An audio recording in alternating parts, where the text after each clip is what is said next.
Mga kasama, Pasko na naman. Nandito tayo ngayon sa kabahan ng General Luna Street kung saan nagpapatuloy ang Kamundagan Festival sa pangunguna ng pamahalaang lungsod ng Naga. Halina't alamin natin ang mga highlights sa festival na ito. Tara! Ang Kamundagan, sa Tagalog ay kapanganakan, ay isang festival na tumatagal ng ilang araw, maging linggo, tuwing buwan ng Disyembre. Sa termino pa lang, talagang ramdam mo na ang pagpapalaga ng mga Bicolano, lalo na ng mga taga-Naga, ang tunay na kahulugan ng Pasko. Iyon ay ang pagdiriwang ng kapanganakan ng Panginoon. Sinimula ni dating DILG Secretary Jesse Robredo noong siya ay nakaupo bilang alkalde ng lungsod noong 1992. Sa festibidad na ito ay hinahandog ng pamahalang panglungsod ang mga aktibidad na may kinalaman sa Kapaskuhan kung saan ay dumudumog ang maraming tao kahit mga dayo mula sa iba't ibang karatig bayan ng lungsod. Mga masasarap na pagkain na pinapamili ng small, medium at large enterprises, mga musika at kantahan, maging sayawan ay iilan lamang sa mga pasabog para sa lahat ng mamamayan na naghahanap ng mapapasyalan kasama ang pamilya, mga kaibigan at iba pang mahal sa buhay sa panahon ng Adbyento. Yeah, kamusta yung experience niyo dito? Masaya! Masaya po! Bakit?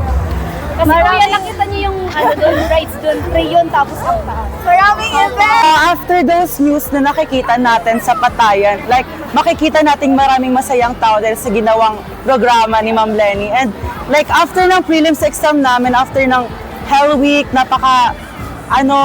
stressful na week, pupunta kami dito dahil para nakita yung mga tao na napakasaya. And ayun, napapasaya din kami. Kaya mula dito sa Carlos Santo, i-anisarya na yan!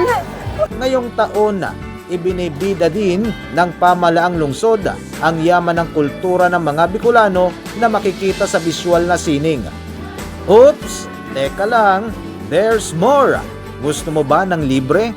May libreng basic life support training at pasakay sa boom trucks ng City Hall na ginagamit sa pagresponde sa mga epekto ng kalamidad gaya ng bagyo. Sa kalusugan ba? Nariyan ang mga serbisyo gaya ng libreng HIV screening at HPV vaccination. Paano naman sa mga alaga nating hayop? May libre ding bakuna kontra rabies para sa inyong mga fur babies. Ang saya ng mga nararamdaman ng mga tao dito, gaya nila.